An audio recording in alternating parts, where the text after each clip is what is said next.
this hay in here. This is what I bought for them. This is that peanut hay. It's got a lot of little peanuts in it, but they tend to eat that stuff first.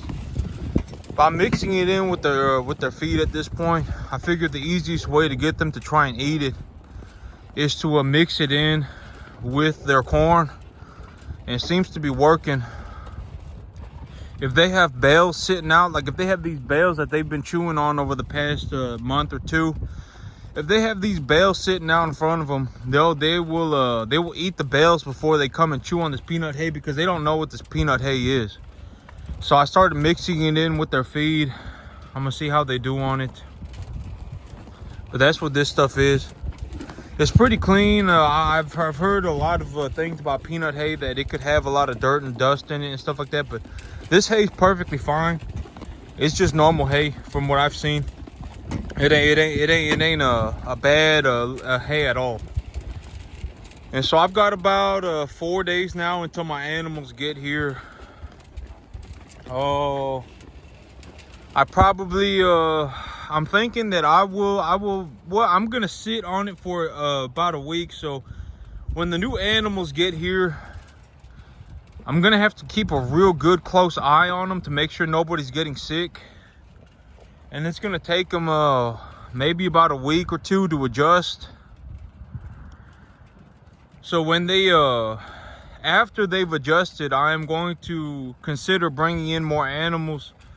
Maybe I'll run animals in a faster rotation. So instead of raising them for 5-6 months, I'll raise them for 3 to 4 months and then take them to market. I'm gonna see what I'm gonna do. I still need to call that shot. I'm not gonna call it until I get closer to the time period though, but I understand that that is a decision that I am going to have to make in the future here relatively soon. But next week I will have 57 animals on my field, and it will be game time. These animals here, I got a few of these Black Angus heifers right now that are looking like they're somewhere around 600 pounds. The big ones, the big ones. I got a big one back there. She looked like she about 600 pounds. This one right here, I would say maybe she's around maybe around 500. That's what I would say, about 550. She got real long legs. You can see how long her legs are, so that's gonna help put the weight on her. But she probably about 550 pounds. Here in about 2 weeks, my grass will be ready to go. So when the animals first get here, my big game plan is to teach them that I'm bringing them food, and if I bring them food, they need to come this way. Because animals, okay, so these cattle, if they don't know what's going on and they go running out on the field, you'll never see them again. I mean, you'll have to go out and you'll have to chase them and bring them back up here, and it'll be a mess. So the easiest thing to do is to just, I call it grain training. So when I shake a bucket, the animals need to come running to me. It makes my life easier on anything. Like if I'm trying to load the animals up, it makes my life easier. If I'm trying to get the animals off of that back field and put them on this front field, it makes my life easier. You know, my animals aren't too worried at that point that I'm like you know, trying to jump on their back and kill them, right? I mean, these animals, they need to understand that me, I'm here to you know, I'm here to provide for them, right? I'm here to give them their food. I'm here to take care of them. If they're sick, I'll give them medication. They just need to understand that I'm not like some mountain lion, right? Like I'm not some like animal that's gonna try and kill them. Well, ironically, right? Ironically, but yep.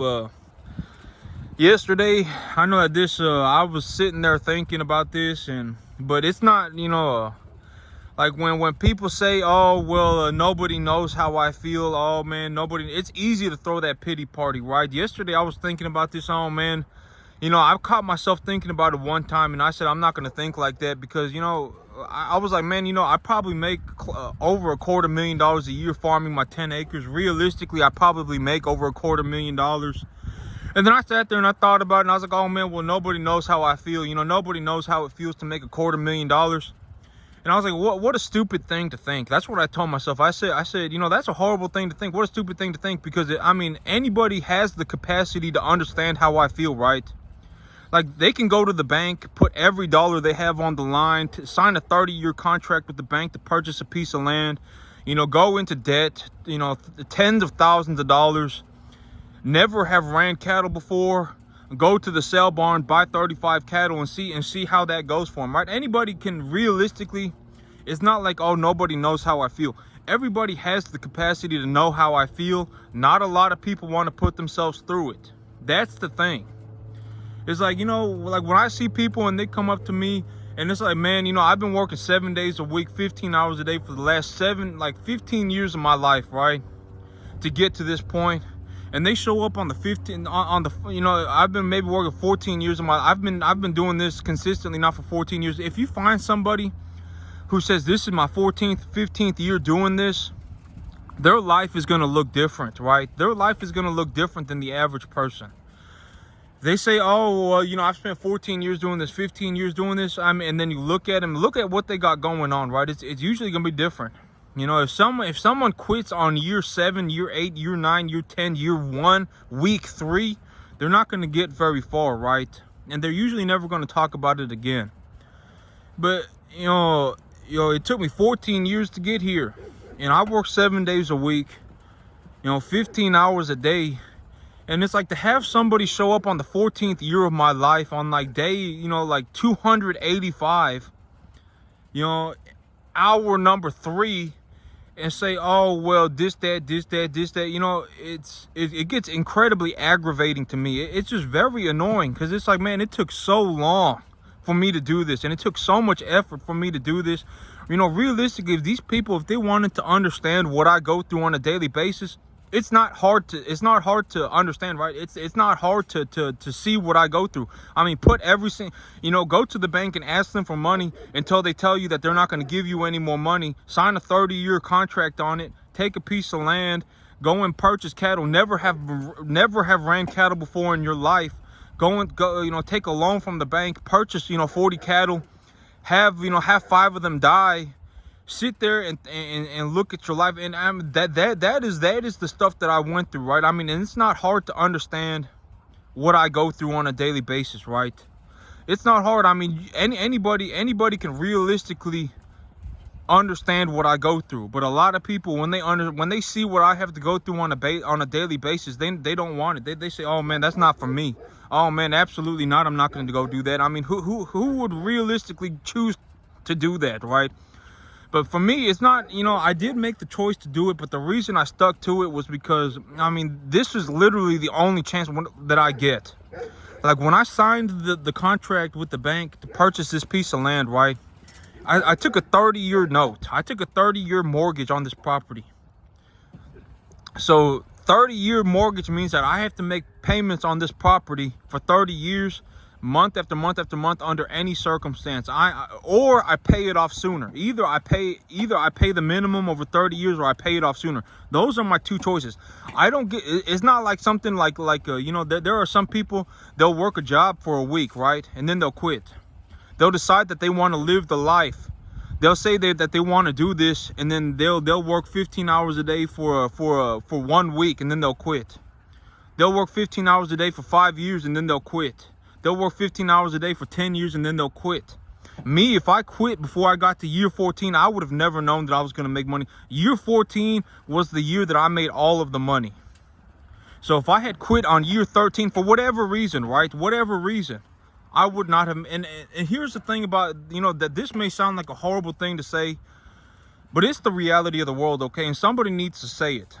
But a lot of people, when they start to suck, they start trying to drag other people into their cesspool pit. They try and pull people into their pit. Oh man, you know, they start making desperation plays. Oh man, if I do this, you know, if I go and become, you know, or if I do this, you know, maybe this guy will help me, and then I will, and then he'll save me, and everything will be good, and we'll just hold hands, and we'll be buddy pals, and everybody will go sailing off into the sunset singing Kumbaya. And that's the reason why I don't become friends with desperate people. if people are desperate, is not a good sign. Like me, if you talk to me and you ask me about the things that I'm going through, it's like, oh man, you know, I've been able to buy 4 months worth of hay. Oh man, I still have $25,000 in the bank. Oh man, I can practically buy whatever I want to buy as long as it's within a certain parameter.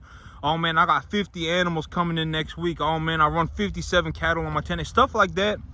You're not gonna ever catch me saying stuff like, oh well, you know, if this doesn't work out for me, I'm screwed, right? Oh man, this is the last, you know, there's no sort of, you know, becoming friends or becoming,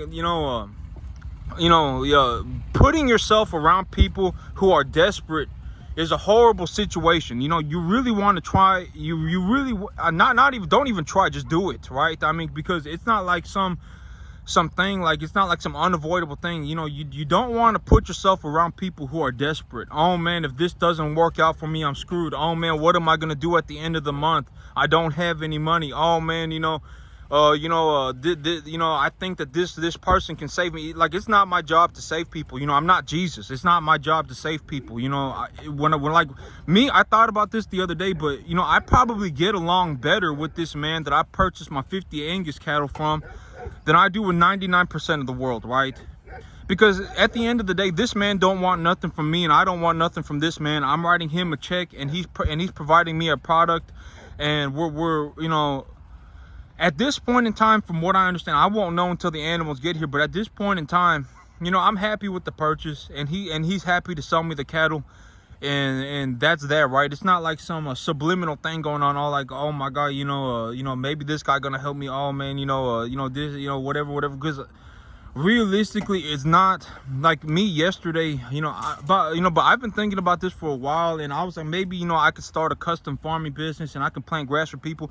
But the reason I wouldn't do that is because, like, for me to plant this grass, it takes so much effort for me, right? It takes such a large amount of effort. I have to plow the field, I have to take soil data, I have to run trials, I have to, you know, create a fertilizer plan, and then it's like every 2 to 3 weeks, sometimes every week, I have to fertilize the grass. And if the person, you know, is running cattle on it, and they're running the grass for forage, if they feed the cattle too early on it, the cattle will start to have bloat problems. If they feed the cattle too late on it, the cattle will not develop properly. And there's that's you know, and here's the thing, is like, you know, if I don't do any other business, right, but I just run cattle, if I just run cattle on my 10 acres, I could make like $700 a day, $750 a day, running these cattle and just not doing any other business, just running this one business. This business right here can make me about $750 a day if I have, you know, when I'm at maximum capacity. And so, you know, and you know, I'm gonna have to take my expenses and stuff like that out of there. You know, I'm gonna have to pay for the field, and I'm gonna have to pay for the cattle and all that, and I have to pay for the cattle feed and all sorts of stuff. But at the end of the day, there's still a lot of money left over, right? As long as I do my part. Because if I don't do my part and my animals start dying, my animals don't develop properly, my grass doesn't grow in well, there are a lot of things that could happen. You know, like one of the most common mistakes in grass that I think that happens is that people have a sulfur deficiency, but they don't really know what they're doing, and they think it's a nitrogen deficiency, and then they put nitrogen on a sulfur deficiency, and the extra nitrogen causes the plant to grow faster, but the sulfur deficiency becomes worse. And if the sulfur, you know, sulfur is like vitamin C. Like if I'm on a ship, right, and I don't have enough vitamin C, if I don't have enough vitamin C, and I could eat everything else, but if I don't eat vitamin C, eventually the vitamin C deficiency will get so bad that that the person experiencing the vitamin C deficiency will actually drop dead. And it's the same thing with the plant. If the plant has a sulfur deficiency and I put nitrogen on it, it don't matter how much nitrogen I put on it, eventually the plant is going to drop dead. And so there were a lot of ways to just completely, you know, just ruin my business, right? There are a lot of ways that it could happen. It's not just this, it's not this easy thing. I mean, this takes a massive amount of effort, and it takes a massive amount of know-how. I mean, it took a long time for me to get here. Like next week, if I don't fertilize my grass, here in 2 weeks, my grass looks good, but here in about 2 or 3 weeks, my grass is not going to look good. I need to fertilize the grass. And, you know, noticing things like that, I mean, if I don't have that know-how, I mean, it don't matter. You know, it don't matter how much money I have. You know, I can't run the business. I mean, not profitably anyway. I mean, I could run the business, but I mean, it wouldn't be profitable, right? The grass is the reason I am profitable. I say that repeatedly, and it's because it's true. I'm more of a grass grower than I am, you know, the cattle. I do take care of the cattle, but the most important thing that I know how to do is how to grow grass. Because if I couldn't grow grass, I wouldn't run a business like this. I wouldn't keep cattle in confinement pens and put feed out in front of them 7 days a week. I just wouldn't do that because it would cost too much money. It would cost too much money, and you know, it just would not be in my best interest to do that. But if I have grass, you know, I can just let the animals out on the grass and they'll walk around and they'll eat it themselves. You know, the grass will grow itself as long as I have the grass in a certain environment that will, you know, that will promote its growth. It will grow on its own, right? And so if I need the grass to be less digestible, have less protein in it, I could even reduce the amount of fertilizer that I put on it. I could grow it out to a later stage of development. There are a lot of things that I can do. The grass is dynamic, and so, you know, there are a lot of things that go on. And the easiest way to, you know, this whole thing, like, oh, well, this guy think he's special, oh, this guy think he that, this guy, that's a waste of time, right? Like what a stupid thing to think. Oh man, you know, oh, and then for me personally, if I reciprocated that idea and thought about it myself, it'd be like, oh man, well, nobody knows how I feel. It's easy to know how I feel. You know, if people want to know how I feel, oh man, this guy think he the big guy now. Oh man, this guy think he the big boss now because he made $250,000 a year. And it's like, you know, if you want to know how I feel, go to the bank right now, right? And asking for a loan. Never have ran cattle before in your life. And just keep borrowing money until the bank tells you that they're not going to give you any more money. Go and buy a piece of land, and you know, and then go and purchase cattle for the first time in your life with the absolute maximum amount of money that you can buy, and to put yourself in a do or die situation and see how that feels. I mean, just go and see how it feels. That's how I feel. I mean, it's not hard to know how I feel, right? It's not hard. I mean, if that you know, if that's the big argument, oh, this guy think he the big guy now. Oh man, now that he making $250,000, he's the big guy now, huh? And oh, he talking all this noise and all this and that.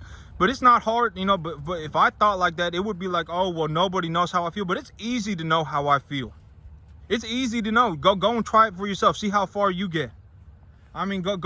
You know, anybody can know how I feel. You know, anybody can know. It's not that big of that big of a jump. Go to the bank right now and take a loan for as much money as you can at the absolute limit. Keep asking for money until they say we're not going to give you more money, and then ask them 5 more times. And when they say, oh, I'm not going to give you more money, oh, I'm not going to give you more money, oh, I'm not going to give you more money, repeatedly take that money, go and buy yourself a piece of land, go and buy yourself 40 cattle, and put yourself in a do or die situation. I mean, it's not hard, right? See if you succeed. And that's how I feel.